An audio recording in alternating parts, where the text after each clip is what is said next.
स्वतःचं जीवन संपवणं सोपं वाटतं, पण याचा अर्थ स्वतःची स्वप्न, श्रद्धा आणि कर्माची वाटचाल थांबवणं. अरे आयुष्यात संकट येतील, अपमान होईल, पण त्या प्रत्येक क्षणी देव तुमचं बळ वाढवेल.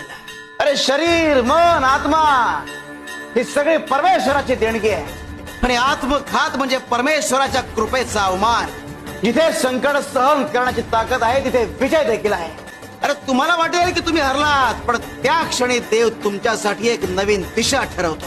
जीवनाच्या प्रत्येक वळणावर, प्रत्येक अडथळ्यावर जो स्वतःवर विश्वास ठेवतो तोच परमेश्वराला अधिक प्रिय आहे. स्वतःवरचा विश्वास आणि परमेश्वराची कृपा यांची जोड असेल तर आयुष्य शाश्वत होता. लढा, कारण संघर्षाचं फळ एक कायम गोड असतं. आणि जिथे श्रद्धा तिथे परमेश्वर. शिव हरी शंकर, नमामि शंकर, शिवशंकर शंभो.